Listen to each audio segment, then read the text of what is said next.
Bien, bonjour à tous, bienvenue pour cette session. Vous avez remarqué le soin scrupuleux qu'on essaye de mettre à démarrer à l'heure. Je reconnais que... Allez, 2-3 minutes de retard, c'est pour moi, désolé. Peut-on faire confiance aux crypto-monnaies? Voilà le thème de cette discussion qui, je l'espère, sera animée. Je compte beaucoup sur vous, sur vos questions, pour challenger tous nos intervenants. La coordination de cette table ronde est assurée par Catherine Lubochinski, la représentante du Cercle des économistes, prof à Paris 2, Panthéon-Assas.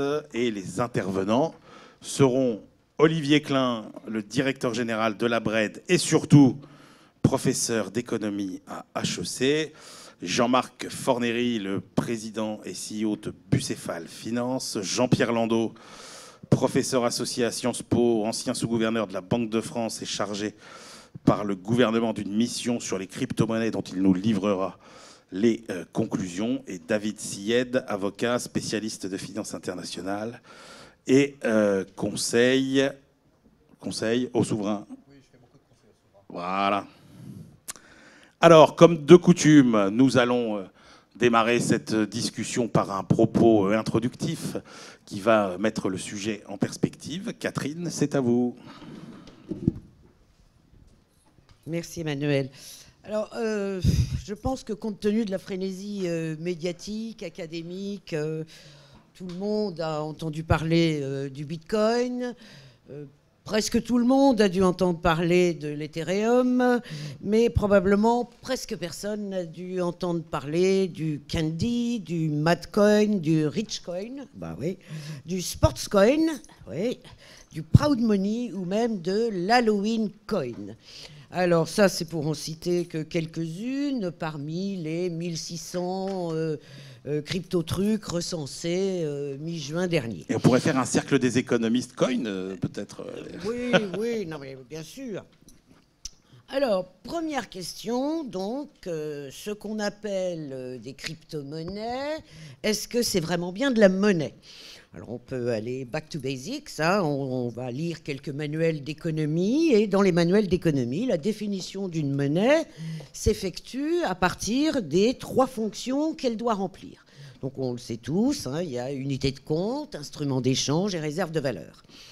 Alors, le Bitcoin et ses semblables n'ont pas l'air de répondre à ces critères-là. Effectivement, est-ce que vous avez vu quelque part des prix cotés, enfin des prix affichés en Bitcoin? Pas beaucoup. Est-ce qu'il y a beaucoup d'achats et de ventes qui sont effectués ou réglés dans ces monnaies, mis à part tout ce qui est armes, drogues et autres biens et services similaires? Il n'y en a pas beaucoup. Alors certes, il y a eu des effets d'annonce. Il y a des entreprises qui ont annoncé accepter de telles monnaies en paiement. On s'aperçoit qu'il y en a qui ont renoncé rapidement du fait d'une utilisation trop faible, comme par exemple Dell. D'autres ont pris des frais de transaction rédhibitoires, compte tenu du risque de change non nul. Et d'autres mettent en place des procédures de paiement tellement compliquées que ça décourage plus d'un utilisateur potentiel. Alors, troisième caractéristique, réserve de valeur. Juste 2 chiffres, le Bitcoin valait 16 000 € en décembre 2017. Il vaut à peu près 6 000 € en juin 2018. Comme réserve de valeur, on fait mieux. Pour le seul mois de janvier 2018, je crois que la chute du cours du Bitcoin a correspondu à une perte d'environ 40 milliards, soit presque la capitalisation boursière de Ford. Je pense qu'il est assez difficile d'avoir confiance dans la stabilité de cette valeur. Donc il serait plus juste de parler de crypto-marchandises, qu'on peut acheter et vendre en fonction d'anticipation, dont la seule rationalité serait d'anticiper une augmentation du prix, puisque ça existe en quantité limitée, et du fait de la médiatisation, de plus en plus d'agents sont prêts à en acheter, donc le prix monte. Pas de valeur intrinsèque, mais c'est pas grave. La finance comportementale explique très bien, en remettant en cause la rationalité des individus, pourquoi il peut y avoir ces phénomènes cette cryptofolie spéculative. Alors, il y a aussi 2 petits problèmes à mentionner qui vont expliquer la limite quant à une utilisation plus extensive de ces monnaies. Premier point, c'est que cet essor des transactions se heurte à un problème d'efficacité technologique. La taille du registre sur lequel ces transactions sont donc enregistrées croît de façon exponentielle et dépasse les capacités de stockage des ordinateurs personnels. De plus, la consommation énergétique requise par ces ordinateurs pour enregistrer, sécuriser les transferts est une véritable hérésie écologique. Si vous vous fiez au site digiconomist.net, en ce moment, la consommation annuelle d'électricité pour les bitcoins, donc pour les quelques 0,2% de transactions qui ont lieu, correspond à la consommation énergétique du Chili ou encore 15% de la consommation énergétique de la France. Alors, ces données sont beaucoup critiquées. Si on fait une estimation très basse et qu'on divise par 2, ça correspond quand même à environ 2,25 gigawatts, c'est-à-dire 2,5 réacteurs nucléaires à pleine puissance, juste pour quelques transactions. Ça, c'est le premier problème. Le deuxième problème, c'est que c'est assez compliqué pour un individu d'aller lui-même sur la blockchain, qu'il peut certes télécharger sur son ordinateur, mais là, il faut que l'ordinateur soit conséquent. Et donc, sont apparues des plateformes électroniques qui facilitent les achats et les ventes de crypto et qui offrent, bien sûr, des services de conseil et des services de conservation de ces crypto-monnaies dans des porte-monnaies qu'on appelle des wallets. Alors, en contrepartie d'une simplification de l'utilisation de ces trucs, eh bien évidemment, il y a du risque, et le risque, enfin le cyber-risque, il y a beaucoup de cybercriminalité. Entre 2011 et 2017, Reuters a recensé au moins une douzaine de braquages de plateformes pour un peu moins d'1 million de bitcoins volés. Il y a une autre plateforme, Mondgov, qui a été une des plus grandes plateformes, qui a été victime d'une fraude probablement interne qui a entraîné sa faillite. Donc il y a quand même des limites à leur développement. Deuxième question, outre la technologie qui leur est associée, qui est indéniablement, la blockchain, une innovation majeure, ces pseudo-monnaies constituent-elles également une innovation? Eh bien, la réponse est oui. La réponse est oui quand on combine 3 caractéristiques en même temps. Donc, ce sont à la fois des émissions privées, des émissions de monnaie privées, digitales et décentralisées. Alors, elles sont privées, comme le sont par exemple les dépôts bancaires, par opposition aux monnaies publiques émises par les États. Elles sont digitales, comme le sont aussi les dépôts bancaires. Avant, on parlait de monnaie scripturale, mais on faisait du digital. Par opposition aux monnaies physiques, telles que les billets ou les pièces. Et enfin, et surtout, c'est là la nouveauté, c'est que le règlement des transactions est décentralisé. C'est-à-dire qu'il s'effectue directement entre acheteurs et vendeurs. Il y a un échange entre pairs, comme avec des paiements en billets, par opposition à un règlement centralisé qui passe par les dépôts bancaires. Et c'est cette décentralisation qui garantit un quasi-anonymat, comme pour les paiements en espèces, d'où leur attractivité pour les adeptes des activités illicites ou pour détourner le contrôle d'échange, etc., etc. Alors, par ailleurs, il y a aussi possibilité d'avoir une autre combinaison qui soit une émission publique, digitale et décentralisée. C'est ce que les banques centrales, à l'heure actuelle, étudient, certaines banques centrales, de faire des crypto-monnaies banques centrales. Okay. Et leur supériorité par rapport aux émissions privées serait double. D'une part, évidemment, elles auraient cours légal, et d'autre part, la création monétaire ne résulterait pas d'un algorithme totalement arbitraire, déconnecté de l'activité économique. Alors, troisième question pour les risques lovers qui se trouvent parmi vous. S'il y a des hommes, vous savez que les 97% des recherches sur Google sur ces monnaies-là proviennent d'hommes. Donc, comment investir ou spéculer? Alors, la finance étant créative, on assiste à une diversification extraordinaire des instruments offerts.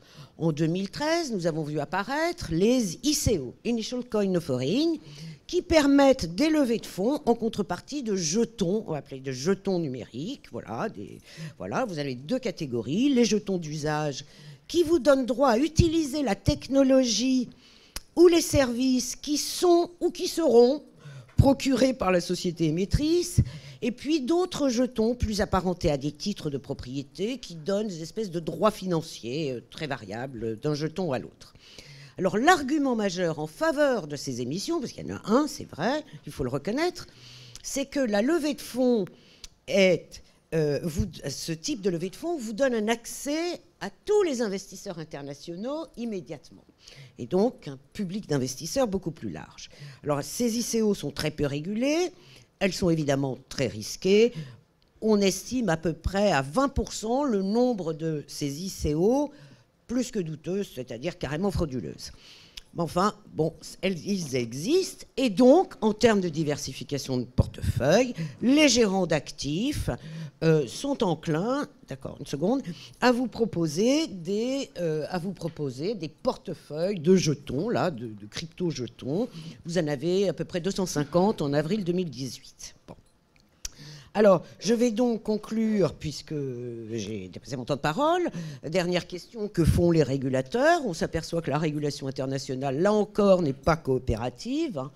Et les réglementations diffèrent d'un pays à l'autre. En Chine, on dit que c'est la réglementation la plus stricte parce qu'ils ont interdit tout. Ils ont interdit les plateformes, les ICO, les accès aux plateformes étrangères, sauf que c'est encore en Chine où il y a le plus de minage, les fermes de mineurs. Il y en a encore 70% du minage mondial. Bon, l'énergie n'est pas chère. Aux États-Unis, on autorise tout, même les produits dérivés, les futurs, les swaps, allons-y, amusons-nous.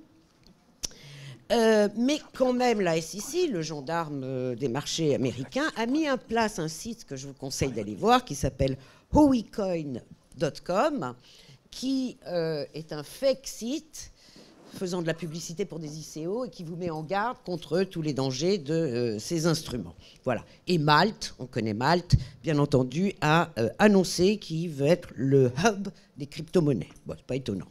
Voilà, donc il y a beaucoup de questions qui se posent. Bon, je vais pas poser les questions, mais je pense qu'on va y répondre quand même. Très bon panorama, Catherine, merci, merci beaucoup. Alors, le très scrupuleux Jean-Pierre Landau, dans un réflexe journalistique qui l'honore, toujours à la quête des sources, 97% des hommes. Mais ça vient d'où, ce chiffre, Catherine? Ah bah oui, mais voilà. Ah bah mince. J'ai imprimé, ça n'a pas bien imprimé. J'ai plus la source. Je vois que 43% des femmes sont... Oui. Vous avez recherche sur Google. D'accord. Un truc genre Google Analytics. Bon. Et 45% ont entre 25 et 35 ans. Merci pour ces précisions. Allez, on va tous vous donner la parole, finalement, pour reprendre un petit peu toutes ces questions. On commence avec Olivier Klein. Alors, attention, si vous dépassez vos 5 minutes, c'est 1 bitcoin la minute de pénalité. OK? Donc, Olivier, pour 5 minutes, et on ne refait pas l'histoire depuis la nuit des temps, même si vous allez nous expliquer en quoi, finalement, ces crypto-monnaies sont une innovation majeure, au regard de l'histoire des théories monétaires et au regard de l'histoire aussi des monnaies privées. 5 minutes, Olivier. Oui, tout d'abord, pour dire que les bitcoins ou bien les autres crypto-monnaies, c'est au fond l'utopie d'un monde dans lequel la monnaie ne serait plus nationale, mais universelle, valable pour tous les pays, valable pour tout le monde, transférable en toute sécurité et sans coût, qui se passe d'intermédiaires, dont la valeur ne peut être manipulable par des gouvernements ou des banques centrales, liées à des gestions centralisées privées, comme le disait Catherine juste avant, une monnaie qui garantit l'anonymat des transactions et dont le gardien serait non pas une banque centrale, mais un algorithme, un programme supposé infaillible, informatique. Et puis qui, à la limite, avec les ICO, on verra ça tout à l'heure, pourrait même permettre de lancer des projets en créant la monnaie même qui pourrait servir à le lancer, la monnaie privée, hors contrôle, hors réglementation. C'est une utopie libertarienne où on n'aurait pas d'État, pas d'institution, pas de banque. Quel rêve! Et en fait, j'ai essayé de montrer que tout ça, c'est une utopie et que ça ne peut pas marcher comme ça. Alors, c'est fondé sur un peu de théorie monétaire, et il faut qu'on s'interroge sur le fait de savoir, comme l'a dit Catherine aussi, est-ce que ces crypto-monnaies sont-elles bien nommées? Est-ce que ce sont des monnaies? Et au fond, si on repart un petit peu très rapidement dans l'histoire, on a Hayek et l'école autrichienne en général qui disait en 1976 qu'il faudrait dénationaliser la monnaie Et je le cite, il faudrait retirer le monopole de la création monétaire des mains des gouvernements. En fait, c'est pas vrai. La création monétaire, c'est dans les banques, peu importe, avec en surplomb les banques centrales. Et de laisser cette tâche à l'industrie privée. Voilà ce que disait Hayek. D'une certaine manière, on est en train de réaliser son utopie ou son souhait avec le développement des crypto-monnaies. Alors, comme l'a dit Catherine aussi, le Bitcoin n'est pas une monnaie au sens classique. Je vais aller très vite parce qu'elle l'a déjà dit. Ce n'est pas une monnaie, une unité de compte. Ce n'est pas un médium accepté par tous. Il est accepté en fait par très très peu de commerçants pour échanger de la valeur. Et il a une volatilité extrêmement forte. Je n'y reviens pas, tu l'as très bien dit. Et pourtant, c'est une forme de monnaie privée, sans banque centrale, puisqu'elle est échangée entre les membres, au moins des clubs qui l'ont. Il y a un émetteur privé qui en tire profit, puisque je rappelle quand même qu'il faut que chacun sache que quand on crée sa propre monnaie privée en crypto-monnaie, on a un petit pourcentage en tant que créateur sur l'ensemble créé. C'est pas mal, moi j'adore ça, cette idée, je vais essayer de lancer ça. Et puis, la question qui se pose naturellement, c'est quelle est la contrepartie de la monnaie? Et là, j'aimerais faire un tout petit recul historique pour bien comprendre pourquoi c'est instable et pourquoi c'est pas une monnaie. Au fond, au 19e, avec un retour de cette interrogation dans la fin du XXe siècle, il y a eu deux écoles qui se sont opposées, l'école du Currency School et l'école du Banking School. L'école du Currency School, c'est l'école qui disait, au fond, les monnaies doivent être fondées sur des métaux précieux, de l'or et de l'argent. Les banques les émettent. C'est une monnaie privée bancaire, c'est une dette bancaire qui circule, mais la régulation va s'en faire sur les marchés librement, sans qu'il y ait de régulation étatique ou centralisée, etc., par le fait que comme c'est convertible contre de l'or et de l'argent, il y a un moment donné où les banques, si elles en font trop, elles sont pénalisées, si elles n'en font pas assez, elles ne vivent pas bien, et ça se régule par l'ensemble des marchés. Et puis il y a la Banking School qui dit, mais non, le mieux c'est que la monnaie ait comme contrepartie non pas de l'or et de l'argent, mais l'économie, le développement de l'économie. On crée de la monnaie à partir du crédit, comme chacun sait aujourd'hui, les crédits font les dépôts. Et donc, c'est les banques qui créent toujours la monnaie et en faisant des crédits, créent les dépôts. Mais ils le font en fonction des crédits, précisément, donc de la demande de crédit, donc des besoins de l'économie, pour l'essentiel. Et tout cela doit être régulé, puisqu'il n'y a plus la régulation par les marchés, par l'échange contre l'or et l'argent. Mais c'est régulé par la Banque centrale, c'est une régulation externe qui arrive par un certain nombre d'instruments à régler tant que faire se peut, la quantité de crédit faite par les banques. Dans les deux cas, il y a bien le rôle d'un référentiel, et que ce soit la Banque centrale qui émet sa propre monnaie dans lesquelles est convertie les monnaies bancaires, ou bien l'or et l'argent. Et en plus, dans le cas de la Banking School, comme vous le voyez bien, la Banque centrale impose une unification de la valeur de chaque monnaie privée contre la monnaie lancée par la Banque centrale, ce sont les billets ou la monnaie Banque centrale, peu importe, et par conversion obligatoire à des cours figés. Elle homogénéise l'espace monétaire et elle régule la quantité, d'une manière ou d'une autre, de monnaie lancée.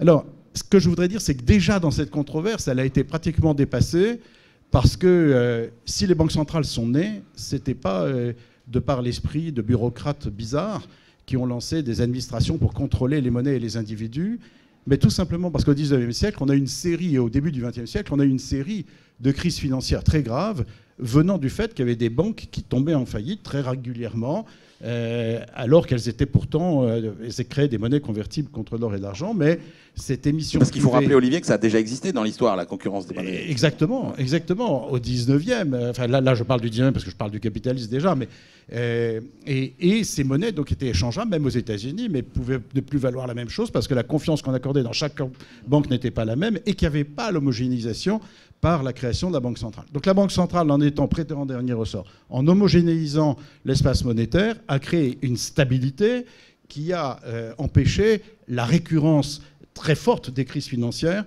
au cours de l'histoire. Et maintenant, pour revenir, c'est ça qui explique pourquoi les crypto-monnaies ne sont pas des monnaies en réalité, de mon point de vue, et manifestement de beaucoup d'entre nous.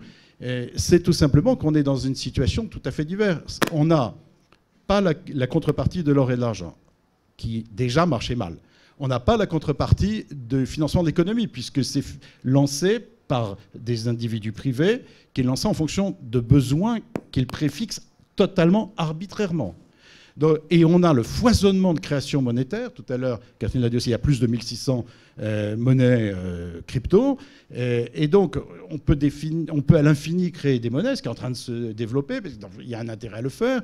Et on voit bien que ce foisonnement est irréaliste par rapport, puisqu'il n'a aucun fondement sur l'économie réelle par ailleurs. Et de ce fait, je ne dirais pas que c'est une monnaie, et je crois que la Banque de France l'a récemment affiché comme cela. C'est un actif, au mieux, c'est un actif financier, ça n'est certainement pas une monnaie. Et c'est ça, et c'est pour les raisons que je viens de donner, qu'il y a une instabilité considérable de la valeur de la crypto-monnaie, puisqu'il suffit de ne plus avoir confiance, ça baisse terriblement, ça remonte parce qu'il y a une spéculation folle. On est lié à des bulles spéculatives totales qui peuvent monter, descendre, éclater à tout moment.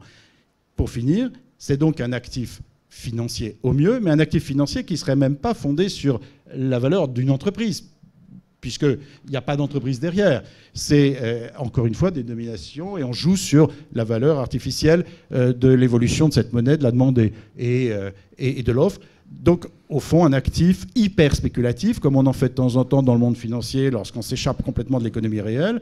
Moi, j'ai connu à l'époque, pour faire sourire, des contrats à terme qui étaient faits sur le poids du bébé de Lady Di quelques mois avant sa naissance. C'est des choses qui sont du même ordre. C'est-à-dire qu'on invente des trucs financiers et qui permettent de développer les spéculations les plus folles. Alors, il y a des gens qui aiment jouer, comme tu disais tout à l'heure, mais c'est pas très raisonnable. Donc, pas très raisonnable, je ne conseillerais à personne de faire ça. Alors, pourquoi les banques, à mon avis, ne sont pas en danger avec cela? C'est parce que quand vous avez très quelque vite, chose qui Olivier, peut brûler les doigts... Parce que tu me dois déjà 2 bitcoins. Comme le prix baisse, c'est moins grave. Tu vois bien, du coup, que simplement, on est dans quelque chose qui est totalement aléatoire, totalement spéculatif, et qu'au fond des choses, c'est au mieux un actif financier, à voir s'il faut qu'il soit régulé, mais on a un ami ici qui va en parler largement et bien mieux que moi, et qui de toute façon est lié à la spéculation pure et folle. Je vais simplement conclure en disant que ce monde utopique d'un monde sans institutions, c'est un monde qui n'existe pas. Et si les institutions ont existé, même s'il y a des mauvaises institutions, il y a aussi très bonnes institutions, c'est en général parce qu'elles ont répondu à un besoin de désordre dans le monde. Et donc à partir de ce moment-là, il n'est peut-être pas le moment d'essayer de les détruire. Je cite simplement maintenant, parce que c'est amusant, la phrase d'un éditorialiste du Financial Times qui dit, au fond, en le paraphrasant, il dit... La façon dont les économistes n'ont pas fait attention aux crypto-monnaies n'a d'égal que la façon dont les adeptes des crypto-monnaies ne font pas du tout attention à l'économie. Voilà. Et je pense que c'est assez une synthèse. Et pour finir, quand même, Jean Tirole qui dit, et je partage tout à fait, au fond, on comprend que ces crypto-monnaies ne sont pas liées au bien commun et n'apportent pas de bien commun. Bon, alors d'accord, moi je veux bien tout ça. On s'est interrogé sur la nature de ces crypto-monnaies, mais Jean-Marc Fornery, si ça existe, c'est bien que ça sert à quelque chose quand même. Je veux bien l'utopie, tout ça, etc., mais il y a quand même des besoins qui sont satisfaits par ces crypto-monnaies. Est-ce qu'on ne jette pas un peu le bébé quand même avec l'eau du bain, là? Alors, la réponse à la question qui est posée, peut-on faire confiance aux crypto-monnaies? La réponse est simple, évidemment non. Parce que pour faire confiance, il faut qu'il y ait un tiers de confiance qui garantisse la relation entre les deux. Et on l'a vu durant toutes les présentations qui ont été faites, ce tiers de confiance n'existe pas. Alors je vous rappelle qu'on en parle, on est réunis ici, mais c'est un petit phénomène, les crypto-monnaies. C'est 16 millions d'utilisateurs dans le monde et c'est 700 milliards à peu près. Les chiffres sont... 700 milliards me semble plus près de la réalité. Mais c'est tout petit comparé à la création monétaire qui a été excellemment présentée tout à l'heure. Et donc, relativisons. Ce qui est fascinant, c'est de constater les levées de boucliers qu'ont entraîné d'abord l'apparition du Bitcoin, puis l'Ether, puis toutes les monnaies qui ont suivi. Ça a été les remarques de M. Tirole, ça a été les réactions extrêmement violentes de certains membres de la BCE, les déclarations de M. Curé, les déclarations qui ont été faites ensuite par Evald Novotny pour la BCE, Emmanuel Macron à Davos, Mark Carney. le patron de la BOI, la Chine et la Corée du Sud qui ont commencé à interdire certaines fermes et à lever l'anonymat. Donc il y a une réaction très vive qu'on peut comprendre. Parce que le Bitcoin, il est né d'une très belle idée libertarienne avec un groupe de Japonais qui se sont dit, finalement, dont on ne connaît pas les noms, vous savez que c'est Satoshi Nakamoto, personne ne sait qui c'est et qui ils sont, qui s'est dit, en 2008, les États, les banques centrales ont failli. Elles n'ont pas réussi à prévenir une crise immense. Donc nous allons, nous, créer ce qui a été décrit. Et d'où la réaction des États, des institutions, des régulateurs. On veut prendre à l'État, aux régulateurs, au centralisme, un pouvoir fondamental qui est celui de créer de la monnaie. Alors, je vous dis qu'on ne peut pas leur faire confiance et je ne défends pas ici ces monnaies pour une bonne et simple raison, que la suite de cette belle histoire libertarienne a donné naissance à toute une série d'escroqueries et de défaillances. Tout le monde s'est précipité sur les crypto-monnaies pour faire son beurre avec les crypto-monnaies. Les gens qui ont fait des plateformes, les gens qui les distribuent, les gens qui spéculent, bien entendu. Et tout cela, c'est un peu, pour ceux qui connaissent l'histoire de la finance, c'est la rue Quincampoix sur le net. C'est-à-dire qu'on se refile le bébé et le dernier qui aura perdu, celui qui aura le 21 millionième Bitcoin, j'aimerais pas être à sa place parce qu'il est aujourd'hui dans une sorte de pyramide de Ponzi. Alors il faut quand même constater une chose, ne condamnons pas ce qui est une innovation majeure, et je parle des crypto-monnaies et de la blockchain. Pourquoi? Parce que si on introduit un peu de régulation, et c'est la réflexion aujourd'hui qui est entreprise, et je pense que Jean-Pierre Landau nous en parlera beaucoup mieux que je ne puis le faire, on va arriver à quelque chose qui recrée cette idée de tiers de confiance, tout en gardant la décentralisation, tout en gardant la souplesse. Et la meilleure manifestation de l'utilité de la crypto-monnaie ou des crypto-monnaies et du développement des blockchains, ce sont bien évidemment les ICO, les offres, vous connaissez les IPO, qui sont Initial Public Offering, les ICO, qui sont les Initial Coin Offering, permettent à des entreprises qui n'auraient jamais accès, qui sont des startups, au marché financier, jamais, de lever des fonds, et de lever des fonds dans des proportions importantes. On cite toujours l'exemple de cette société de casino virtuel qui s'appelle Dragon, qui a levé 420 millions, mais on cite aussi les 40 dossiers qui, depuis un an, ont été présentés à l'AMF.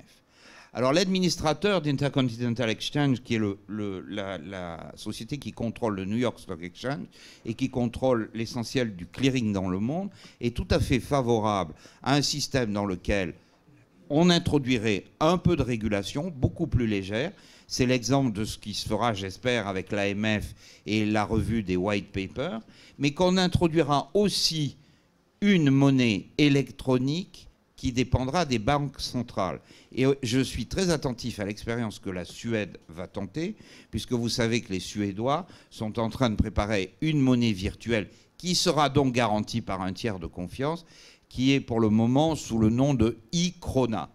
Et je pense que c'est la solution de demain, un peu de régulation, avec des régulations légères, pour garder à la fois la souplesse, l'intérêt, la technologie de ce que sont ces monnaies, non-monnaies, mais qui sont un élément de progrès que l'on ne peut pas rejeter violemment, comme ça a été fait récemment. Merci. Voilà. Merci beaucoup, Jean-Marc Fornery. Alors, David Sayed, on l'a vu, hein, un des éléments clés, ça va être la confiance. D'abord, un des éléments clés de la crédibilité d'une monnaie, c'est la confiance. Et donc, se pose effectivement la question notamment de la sécurité. Hein, comment on peut sécuriser ces crypto-monnaies? Absolument. Je pense que la confiance, c'est clé. Tout ce qui est monnaie, tout ce qui est émission, tout ce qui est valeur mobilière, tout ce qui est réglementation, tout ce qui est État est basé sur un contrat social et donc la confiance. Quand on perd la confiance, on perd la valeur, on perd l'adhésion, le ciment. Moi, je suis totalement d'accord que c'est facile de rejeter les choses, Mais on vit dans un monde qui est aujourd'hui digitalisé, on vit dans un monde qui est aujourd'hui globalisé, et on vit dans un monde de communauté. Qu'on le veuille ou qu'on ne le veuille pas, c'est la réalité. Et c'est plutôt un facteur qui est en accélération qu'en décélération.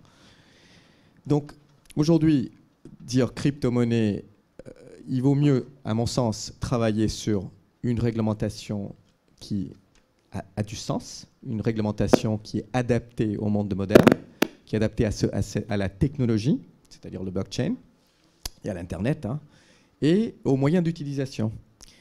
Une façon de valoriser, de donner de la confiance à toutes ces crypto-monnaies. J'aime pas les utiliser crypto-monnaies parce qu'en fait, ce ne sont pas des monnaies, en fait, en réalité. Ce sont des moyens de financement, ce sont parfois, c'est des valeurs mobilières déguisées. Ça devrait être, en fait, des IPO et non pas des ICO. En fait, c'est de donner une réglementation donc adaptée, mais aussi de leur donner une valeur, on va dire, intrinsèque. Voilà. Je fais juste une parenthèse, c'est que la valeur de la monnaie d'État aujourd'hui, depuis Bretton Woods, est une valeur de confiance. Hein. Il y a le niveau de réserve en or et en actifs dans la Banque centrale aujourd'hui n'est pas une valeur qui est prédéterminée ou qui donne accès à cette valeur. Je me présente avec $1 à la Fed aujourd'hui, mais on ne me donne pas $1 l'équivalent en or. Hein. Donc, en fait, aujourd'hui, le fiat currency, comme on dit, est juste une question de valeur, d'où d'ailleurs la variation de pays à l'autre de sa valeur. Donc, il faut quand même regarder les choses en face. Plus on peut donner une valeur intrinsèque, plus on peut donner une réglementation souple mais néanmoins efficace, et plus la structure juridique et l'armement peut effectivement faire appel à des tiers, mieux on va se porter. D'où les asset-backed, et je me libère de mon texte là parce que en 5 minutes, il faut vraiment aller au but. Libérez-vous, libérez-vous. Je me libère. Il n'y a aucun problème. Il faut aller au asset-backed. Et qu'est-ce que c'est asset-backed? C'est de lier une crypto-monnaie. Je redis que je n'aime pas le terme, mais c'est le token, appelons ça un token parce que je pense que c'est cette valeur d'échange à un commodity, c'est-à-dire le pétrole, des minerais, les droits de service, d'utilisation d'un service, valeur d'échange dans les plateformes eBay et autres. Donc en fait, on établit une corrélation dans quelque chose d'organisé entre le token, la crypto-monnaie, et l'actif sous-jacent, comme on l'a fait avec les ABS, comme on les a fait avec tous les types de titrisation qu'on a pu connaître. Certaines titrisations d'ailleurs, parce qu'on a fait des titrations sur des titrisations, on a fait les CDOs, on est CDOs de CDOs, et ben on a quand même créé aussi une petite crise financière là-dessus. Hein. Donc je ne dis pas que le asset-backed est nécessairement 100% la réponse à la question. Mais néanmoins, cette corrélation donne une valeur intrinsèque et donne une certaine confiance dans la valeur. Par exemple, je vais parler d'un exemple tangible très rapidement, c'est la création d'un token sur l'Internet, sur la capacité Internet. Donc c'est de relier aujourd'hui à une valeur de gigas, de mégas, etc.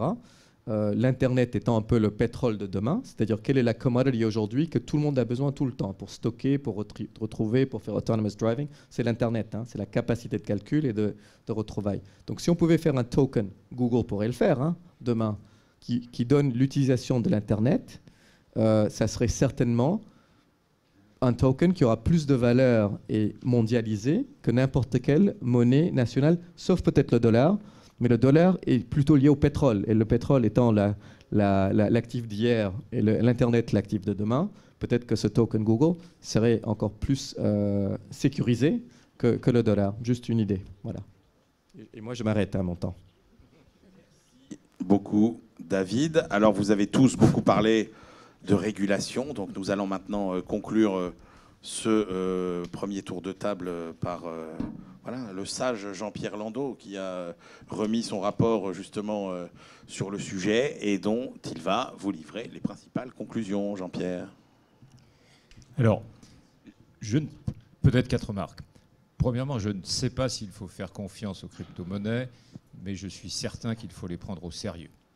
Et il faut les prendre au sérieux parce qu'elles nous forcent à considérer une question fondamentale qui est comment va-t-on stocker, transférer de la monnaie et de la valeur à l'ère de l'Internet et du smartphone. Voilà. Ça, c'est la question fondamentale qu'on ne peut pas éluder. À cette question, il y a des multiplicités de réponses. Une des réponses dominantes, et peut-être la bonne, c'est de dire qu'on sait faire. On sait faire avec les systèmes de paiement actuels qui se perfectionnent énormément, y compris pour les très petits montants.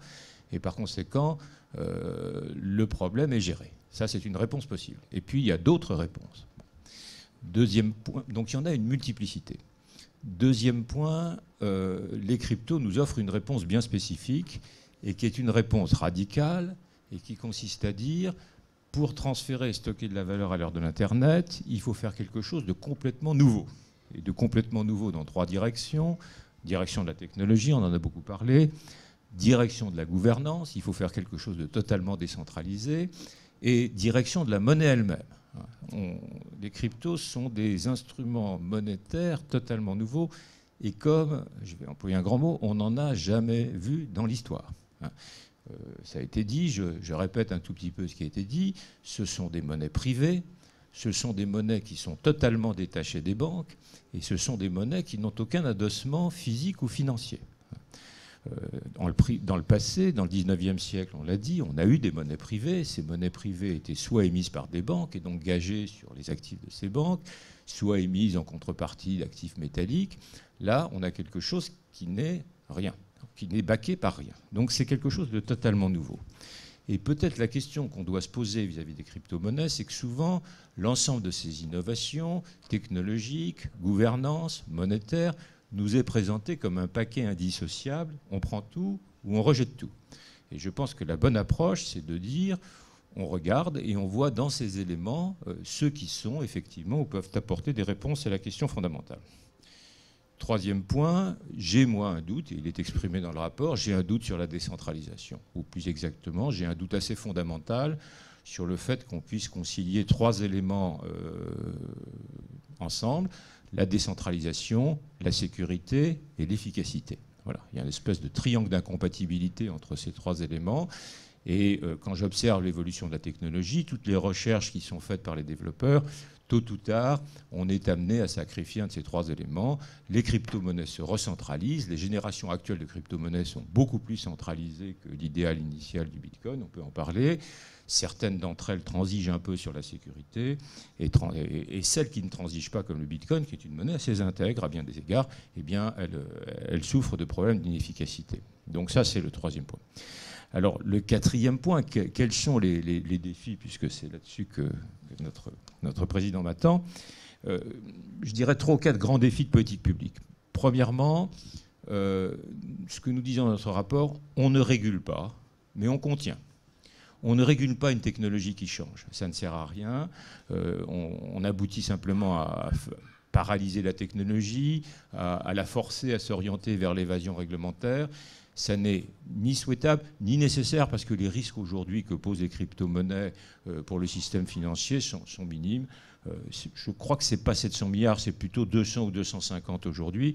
Et il n'y a pas beaucoup d'exposition du secteur financier. Par contre, on contient. On contient et on essaye d'éviter précisément que ces expositions se construisent. Je crois que c'est le grand sujet et le grand risque aujourd'hui, c'est de voir les institutions financières traditionnelles commencer à prendre des expositions sur le secteur des crypto-monnaies.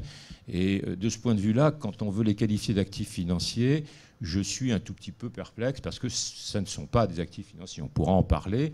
Et donc, je ne les prendrai pas dans des portefeuilles qui ne sont pas des portefeuilles d'investisseurs informés. Deuxième point, les banques centrales. Les banques centrales il n'y a pas d'urgence pour les banques centrales, mais avec les nouvelles formes de monnaie qui apparaissent, elles doivent se demander si elles veulent en émettre ou pas. Si ça fait partie du rôle d'une banque centrale de donner à la population les formes de monnaie qu'elle souhaite. et avec lesquels elle est habituée à travailler. Ma réponse à moi est oui, elle est oui, mais c'est une réponse de citoyen. Hein. Nous avons toujours vécu, depuis 200 ou 300 ans, en tant que citoyens, avec à la fois l'accès à des monnaies privées, qui sont des monnaies de banque, et des monnaies publiques, qui sont les billets que nous avons dans notre poche. Et je pense qu'à l'ère digitale, nous avons un droit à avoir accès aussi à des monnaies publiques et privées à la fois. Et que si on nous prive de la monnaie digitale publique, et si les billets se restreignent ou disparaissent, eh bien, une situation dans laquelle, en tant que citoyen, nous n'aurions que des monnaies privées, si j'ose dire, dans nos poches, c'est une situation qui est là aussi sans précédent et probablement pas très satisfaisante. Il faut un cadre juridique et de gouvernance, on en a beaucoup parlé, on pourra en reparler. Et dernier point, très intéressant, c'est l'aspect transfrontière de tout cela. Donc l'aspect transfrontière, c'est vrai que et dans une perspective hayekienne, un tout petit peu, on doit se demander si, à un moment ou à un autre, la technologie ne va pas favoriser des monnaies qui seront des monnaies transfrontières et qui s'établiront dans une espèce de zone monétaire qu'il est difficile de caractériser. On a terminé sur Google. Google a des milliards d'utilisateurs, n'est-ce pas? Et donc c'est un réseau. Et entre les réseaux et la monnaie, il y a une parenté économique et conceptuelle très très forte. Quand on a un réseau, on peut avoir de la monnaie, et quand on n'a pas de réseau, on n'a pas de monnaie. Et donc au XIXe siècle, une des raisons pour lesquelles les monnaies privées ont échoué, c'est qu'elles avaient une acceptation qui était limitée par leur influence géographique. Ceci disparaît. Et je pense que, pas forcément pour les grandes monnaies, mais pour des monnaies de pays qui ne sont pas très assurés de leur régime monétaire ou qui sont très très proches d'une grande monnaie, ce phénomène de réseau et de pénétration par des monnaies qui seraient supportées par des réseaux privés, c'est quelque chose, pas dans l'immédiat, mais c'est quelque chose qu'il faut considérer sérieusement. Merci beaucoup, Jean-Pierre Landau. Allez, on a déjà beaucoup parlé. On va prendre vos questions, je suis sûr que vous en avez beaucoup. Allez, Alice Labouze et monsieur là-bas au fond ensuite. Oui, bonjour, Alice Labouze, je suis présidente d'une société de gestion française agréée par l'autorité des marchés financiers. J'en crée une seconde qui va faire sa propre ICO. Alors d'abord, moi je reviens d'un tour du monde des différents événements blockchain, crypto. Je suis allée en Asie, je suis allée aux États-Unis, je suis allée dans pas mal d'événements en Europe. Et je dois dire que franchement, j'ai mal au cœur un petit peu en vous entendant. C'est-à-dire que je trouve assez triste que le point de vue soit aussi peu ouvert. C'est dommage, je trouve aussi que dans le panel, il n'y ait pas des gens qui viennent expliquer, qui créent leur propre crypto-monnaie et qui expliquent qu'il y a un modèle économique derrière et qu'il y a des choses qui se passent. Je trouve dommage aussi que la définition des tokens, c'est-à-dire le fait qu'il y a des tokens de paiement, dont vous avez beaucoup parlé, des utility tokens qui mériteraient un vrai débat, donc de la prévente de services, c'est de la fidélisation de clients, et les security tokens qui méritent de la réglementation, et c'est vraiment ce que tout le monde attend. C'est dommage qu'on n'ait pas un petit peu plus parlé de ça. Donc en fait, je sais pas, je trouve que c'est un petit peu triste et morose, le verre à moitié vide et tout ça. Je suis désolée, je donne mon point de vue parce que ça me fait vraiment mal au cœur. Mais oui, Alice, voilà. Alice, elle nous dit ça fait ancien monde, Jean-Pierre Oui, Landau. oui, oui. Allez, répondez. Non. Elle oublie juste de dire que l'ICO, elle va pas la faire en France. Oui, bien sûr, parce qu'on a un partenariat avec le canton de Genève. On va être la première ICO du canton de Genève. Je ne sais pas ce qu'il y a comme sous-entendu derrière votre phrase, en fait, madame. Vous savez, le monde, enfin, on peut rester fermé sur nous-mêmes sans problème et on va le faire longtemps. Et c'est triste parce qu'en France, on a les meilleurs ingénieurs et on a des gens qui inventent des choses extraordinaires. Oui, mais pourquoi vous la faites pas en France ? Parce qu'en fait, nous sommes proches du gouvernement du canton de Genève. Ça fait très longtemps qu'on développe notre société de gestion et notre clientèle là-bas et que l'écosystème était très favorable. Ça fait peu de temps que la France a pris une position favorable en la matière. Non mais madame, moi je respecte tout à fait votre enthousiasme, etc. et vos critiques sur notre morosité, sauf que vous avez probablement oublié l'histoire économique.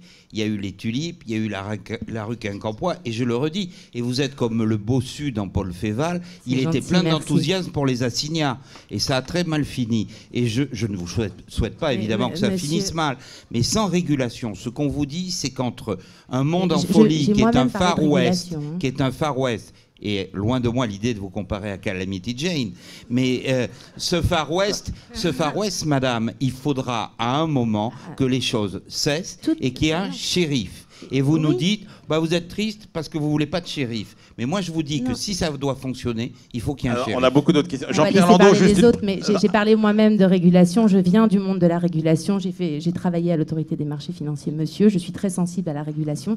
Et je dis au contraire qu'il faut le réguler. Mais si vous le rejetez en bloc, les gens vont faire différemment. Jean-Pierre Landau, un petit mot juste sur les différents types de tokens. Vous vouliez juste une réaction rapide. Et après, on prend d'autres questions. Il y en avait une là-bas, au fond. Après, il y a monsieur là-bas.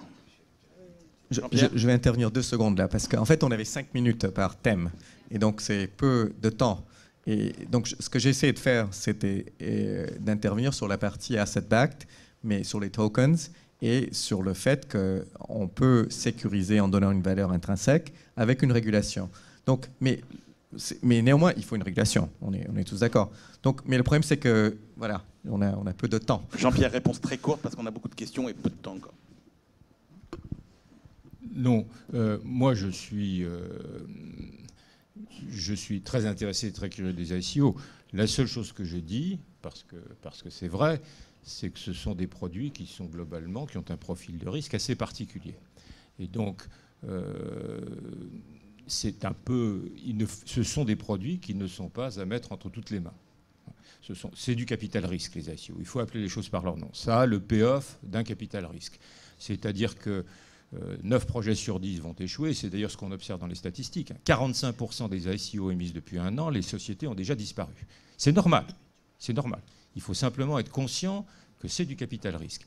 Et le problème que nous avons, c'est du capital risque qui va sur Internet et qui devrait être réservé à des investisseurs informés, qui sont capables d'évaluer les risques. Et évidemment que sur Internet, on ne sait pas vérifier que c'est réservé à des investisseurs informés. Donc voilà le problème. Je ne suis pas certain, vous avez parlé du canton de Zouk, qui est la Silicon Valley des ICO, enfin du canton de Genève en l'occurrence, mais il y a Zouk à côté. Je ne suis pas certain que les classifier a priori à partir d'une classification intellectuelle, ce sont des utility tokens ou des security tokens, ce soit la bonne voie. Je crois qu'il faut regarder le capital risque. Moi, je n'ai aucun problème. Il y a des family office, c'est bien connu, hein, il y en a beaucoup, qui mettent 10, 20 millions de dollars sur une série d'ICO. C'est une approche de capital risque. J'ai 15 projets, j'investis dans les 15 projets, je sais que 14 projets vont échouer, le 15e va rapporter beaucoup d'argent, c'est parfait. Bon. Si on doit insérer ces produits dans les assurances vie, dans les fonds de pension, dans les véhicules d'investissement collectif, je crois qu'il faut simplement s'assurer que c'est fait dans des conditions qui protègent l'épargne. C'est basique, je m'excuse d'être... Monsieur, là-haut. Alfredo Rego, bonjour. Je retiens du début des conversations que la Banque centrale ou les banques centrales auraient un rôle à jouer dans la confiance que l'on pourrait donner aux crypto-monnaies. Est-ce que le smart contract qui est intégré, embedded, dans la crypto-monnaie, est-ce que ce n'est pas son rôle de ne pouvoir être le garant de la confiance? Est-ce que vous pouvez juste nous expliquer ce que c'est que le smart contract? Donc un smart contract... Le contrat d'assurance, ça nous dit Catherine. Un smart contract, si j'ai bien compris, je parle de votre compte, c'est un algorithme qui exécute automatiquement des transferts de valeur sur Internet à partir du moment où certaines conditions définies par un oracle sont réalisées. C'est cela.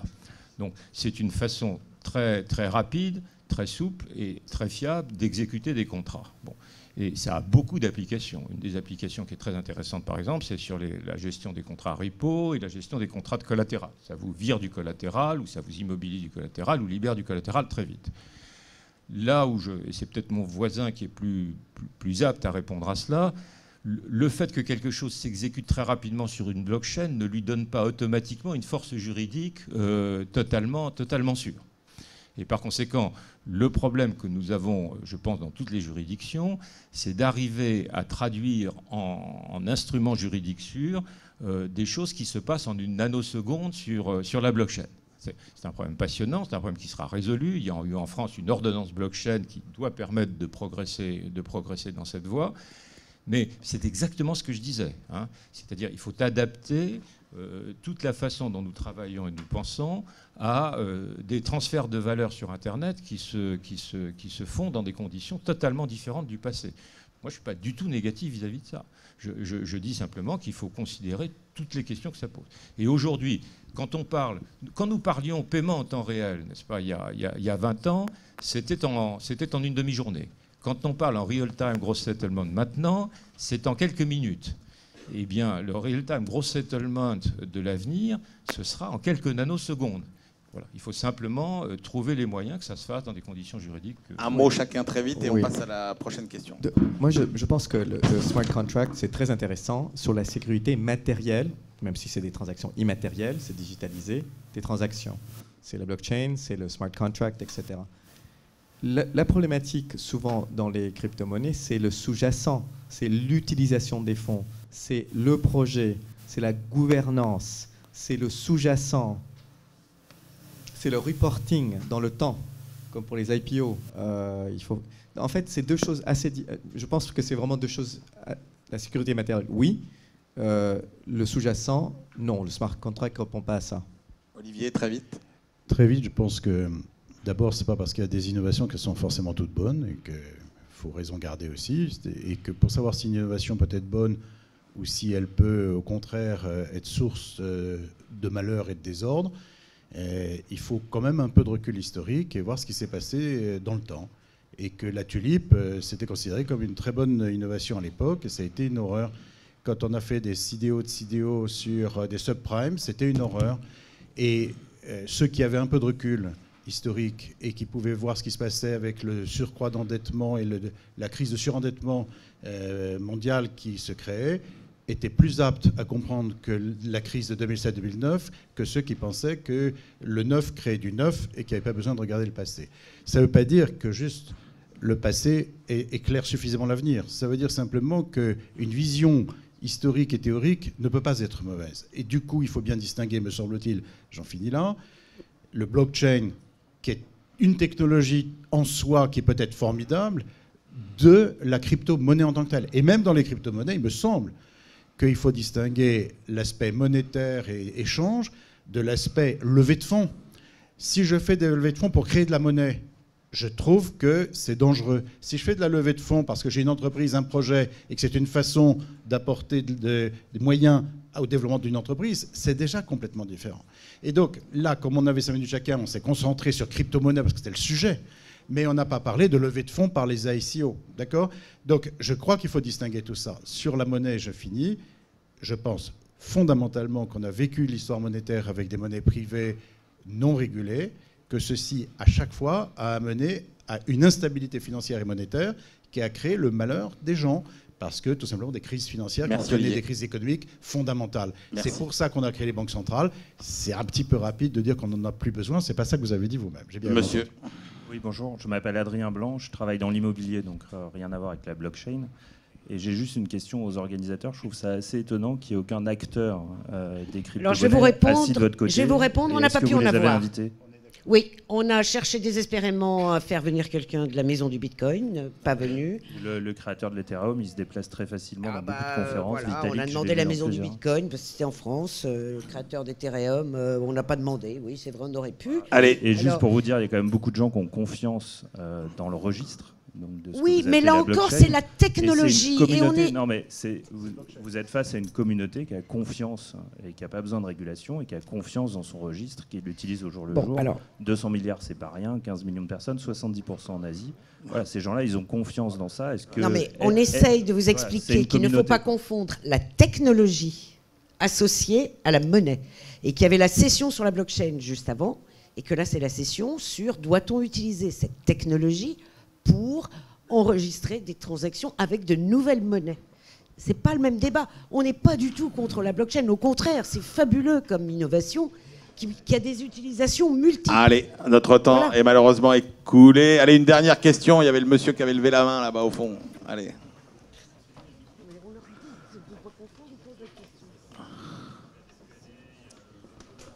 Bonjour et merci pour cette table ronde passionnante. Ted Levingston, qui est le patron de Kik et qui a lancé une ICO il y a l'année dernière pour lancer le KIN et qui intervient régulièrement donc, sur le web pour expliquer l'avancement donc, de son opération, a évoqué il y a quelques semaines une comparaison assez intéressante et je serais curieux de savoir ce que vous en pensez.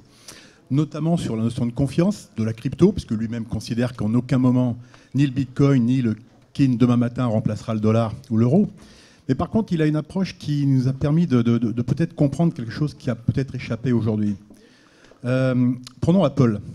Apple, aujourd'hui, délivre des résultats, délivre des dividendes, on achète demain. Si vous pouvez aller assez vite, parce qu'on n'a plus beaucoup de temps. Absolument. Et donc, imaginons que demain matin, Apple décide et annonce au marché en disant, voilà, désormais, nous ne délivrons plus 1 euro de dividendes. Et dans ces conditions, la logique voudrait qu'en effet, le titre descende à 0, puisqu'on achète les dividendes de demain. Mais qu'au même moment, Apple dise, voilà, désormais, pour acheter des services sur les plateformes Apple, il faudra le faire avec des actions Apple. Instantanément, en effet, la valeur de cette action, qui initialement était les dividendes de demain, va apparaître à travers, en effet, une notion de valeur d'échange. Voilà. Est-ce que vous ne pensez pas que c'est le début peut-être d'une explication sur l'enthousiasme de certains sur les cryptos? Jean-Pierre Landau. Oui, bien sûr. Ce que je dis simplement, c'est que évaluer... Voilà, je détiens une action Apple, je fais un calcul économique, quel va être le profit de Apple, quelle va être la distribution, et c'est un calcul qui me permet, dans mon esprit, de déterminer combien vaut l'action Apple. C'est un calcul différent quand je me dis que vaudra le service iTunes dans 15 ans, et on me donne un droit d'accès à ce service iTunes, par exemple, c'est ce que vous dites, et donc, qu'est-ce que ça vaut aujourd'hui? C'est un calcul économique aussi, c'est un calcul différent. Et à mon avis, aujourd'hui, c'est beaucoup plus compliqué parce qu'on ne sait pas quels seront les... Enfin, voilà. C'est un calcul différent. Et je pense simplement que détenir un droit de ce type et détenir une action qui donne droit à des dividendes, ce sont deux types de droits différents. Et il n'est pas complètement innaturel de dire qu'ils ne sont pas forcément destinés aux mêmes investisseurs. C'est tout ce qu'on dit. Voilà. Mais... le cas que vous décrivez est un cas assez clean, assez propre, de jetons donnant droit à un accès à un service. Toutes les ICO ne sont pas aussi claires que ça. Il y en a qui sont beaucoup plus ambigus, mais même celui-là qui est très clair donne un profil de risque qui est quand même assez compliqué à évaluer. Voilà. Merci à tous pour ce débat. Attendez, c'est pas fini. Merci à tous pour ce débat qui n'a pas fini de rebondir. Le mot de la fin, Catherine Lubotchinski. Un mot. Moi, j'imagine un monde où tout le monde va émettre sa monnaie, sa crypto-monnaie, parce qu'effectivement, ça rapporte à l'émetteur si jamais le cours arrive à décoller. Donc finalement, on va retrouver une économie de troc. Chacun aura sa propre monnaie. Il faudra trouver la contrepartie. C'est pas ce qu'on appelle le progrès. Deuxièmement, la multiplication des émissions privées, ça a été démontré par les économistes, c'est pas socialement optimal. Et les asset-back, les monnaies asset-back, donc gagées sur des actifs, finalement, ce n'est rien d'autre que ce que je dis, le retour vers le futur, puisque c'est le Gold Exchange Standard, et on a prouvé que là aussi, c'était pas très efficace. Il y a juste deux problèmes qu'il faut garder en tête, et qui a été souligné. Un a été souligné, c'est la protection du consommateur, enfin de l'investisseur, pardon, particulier, qui n'est pas toujours au courant de tout. Et le deuxième, c'est tout ce qui est blanchiment et financement du terrorisme, qui évidemment est facilité par ces monnaies et qu'il faut surveiller également et réguler. Merci à tous encore d'avoir nourri ce débat qui n'a pas fini de rebondir et de se poursuivre. Bonne journée à tous.